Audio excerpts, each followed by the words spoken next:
Yes, it's been, I'm guessing, probably a month since last of these installments. Here we are again. Why, Hollywood? Why? Why? Yes, my monthly installment of like, why aren't these books adapted yet? Sometimes I get newer books, sometimes I do like themes and whatnot. This month it's gonna be queer books because of Pride Month.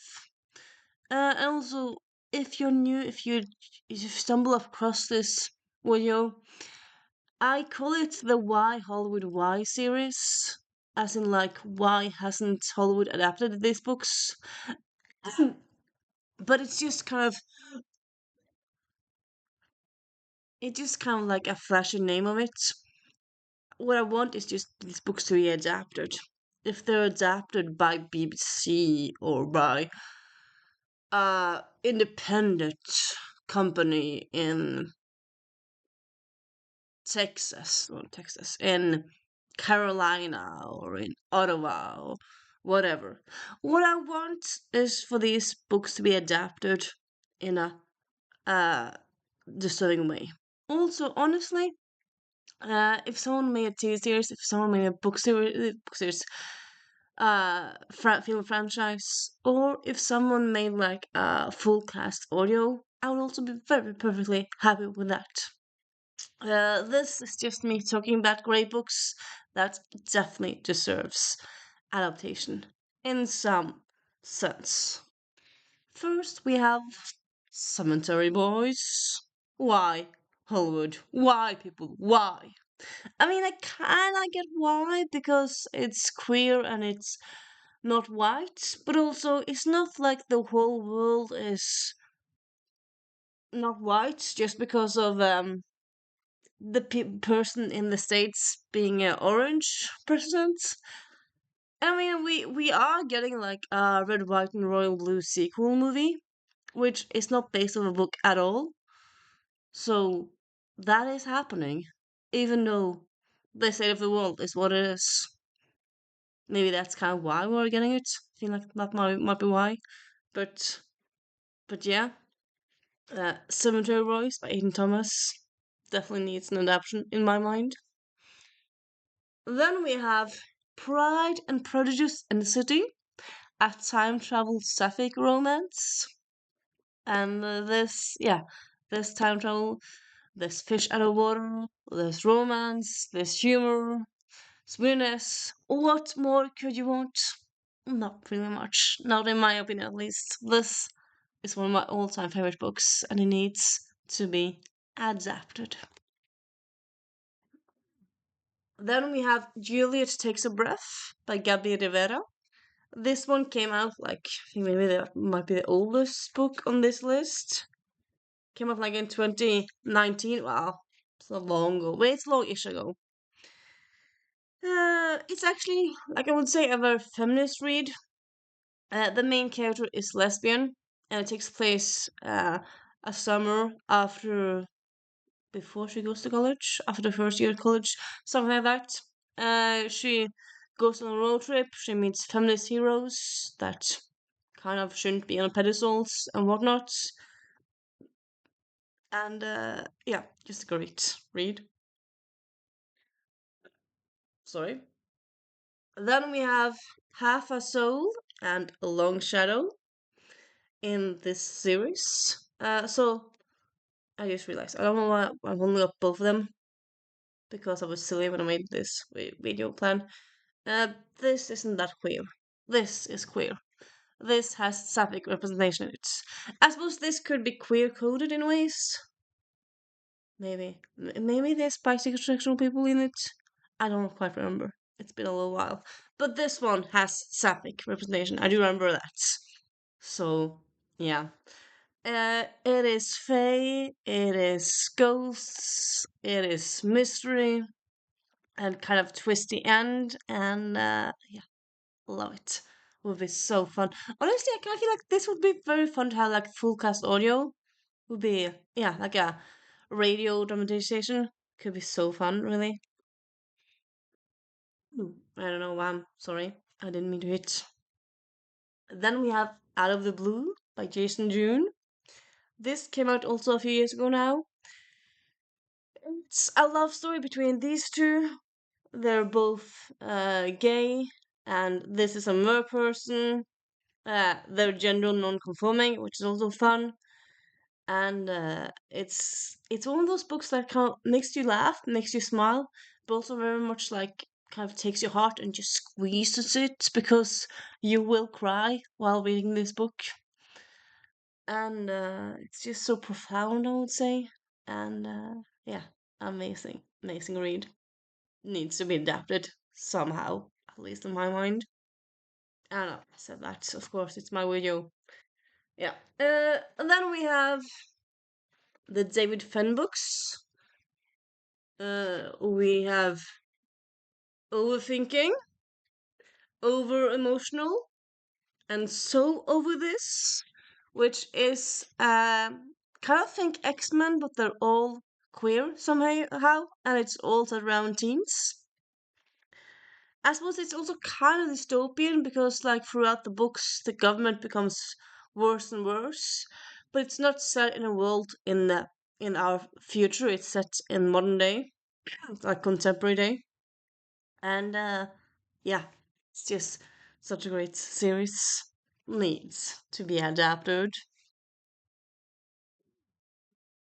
Then we have the Millicent Quebb School of Etiquette for young ladies of mad science. Now, this is written by Kate McKinnon. In the book itself, there actually isn't really that much romance in it, and I don't quite remember like if there's like on-page queer representation, but it's written by Kate McKinnon, and I suppose like the characters could be queer, they're just not on page. I I have started the second book. I just haven't gotten far in it because I don't know. I was distracted. But still, it's by Kate McKinnon. I'm gonna, yeah, I'm gonna need this to be adapted, and this needs to be a movie in my mind. And also, it's Kate McKinnon.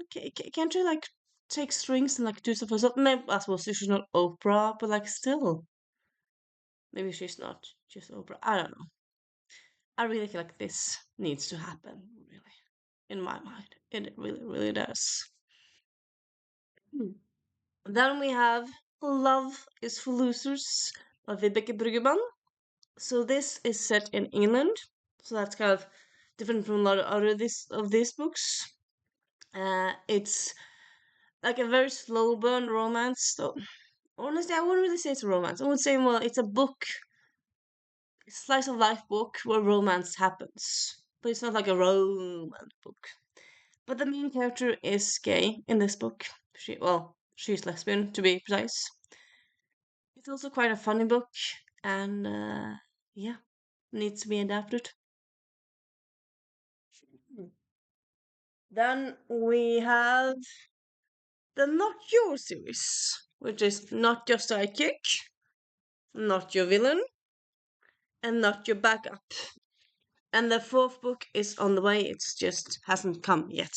Um, so Not Your Sidekick has a bisexual main character, so it kind of follows a friend group. So each book has different protagonists or different point of view protagonists, but they're all in there. This one has a trans protagonist, and this one has I'm blanking out. I believe she's lesbian. Blah blah blah blah blah blah blah. No,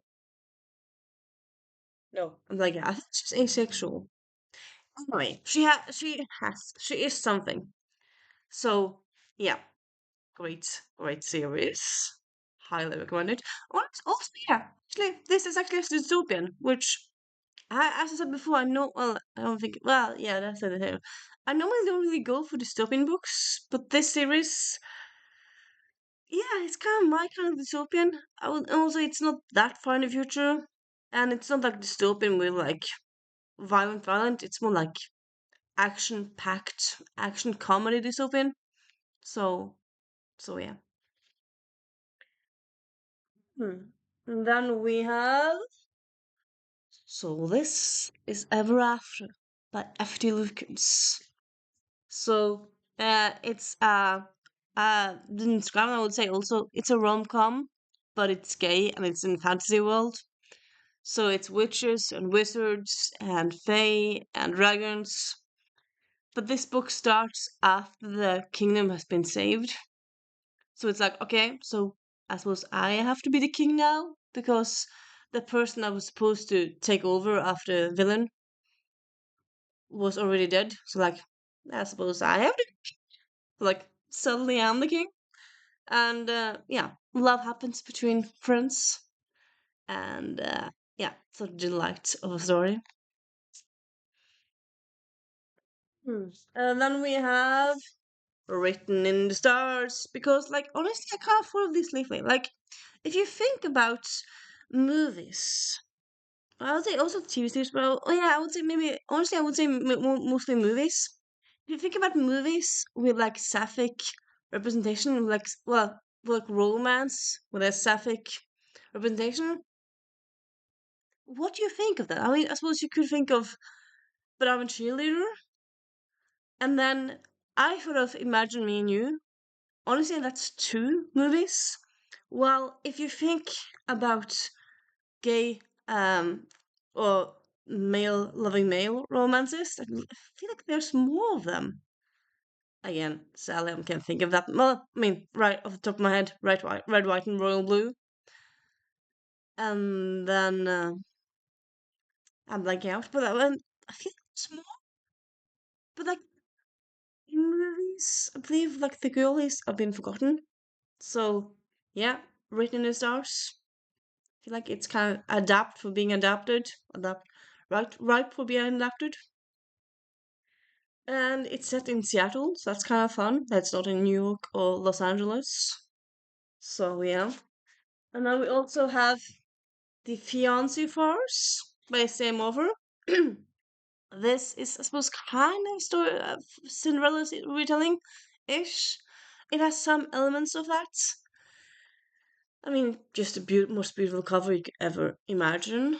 And yeah, very, very good book. Then we have Everything Leads to You, a sapphic YA book set in LA during the summer, where she has to find stuff for a movie production. She has to like find interior design, like things for her in the background. So it's lots of flea markets and stuff. So yeah, that's fun. And then last, I'm gonna show you a Norwegian book. So like a lot of people like, what's those words? What are you doing? I don't know. I mean, people might not mind seeing a Norwegian book, but it is a Norwegian queer book. And honestly, I kind of this is kind of like just an excuse to show off this cover because it's so beautiful. And I believe I might be wrong, but I believe it's one of the only. Well, I should say only. But yeah, to put it in a different way, it's a middleweight book, and I believe at least in Norway, I believe honestly in general also, I don't really feel like it's that common for middleweight books, even if they're queer, to have a couple kissing on the cover, which this book has. Benny går planken. I mean, that is Benny, and that's sorry, that's Benny, and that's his boyfriend. And yeah, they're not people. They're just it's just pretend on their cover. So they go on vacation together, and things happen. But like they don't really break up during the story. It's just kind of more of them getting to know each other more and stuff. And yeah, this is just I love this cover, but I also love this series so much. It's so good. I haven't heard of this. I think I know the series has been translated to Danish, maybe Swedish. I think that's it. I mean, sometimes Norwegian books that get translated all over, and sometimes they aren't.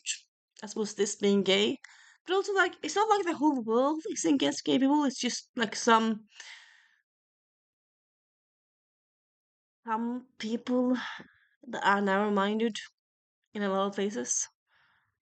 But like, is it like a big push against gay people in the UK? I feel like I mean I could get why it would be difficult to sell a Norwegian middle grade gay book in like the US, in Texas or whatnot. But in London, you have gays the world and stuff. I mean, it would have to be in English, like still. Yes, this has become like me saying like people pick up this series, translate it, people, translators, translate this to English and all the languages, please. But yeah, and that's the books that I really think should be adapted somehow, some way. And of course, goes without saying, in a good way. Not just like to make money, but like done in a good way. Do you agree with me? Do you have books that you want to see adapted? And yeah, talk to you later. Bye.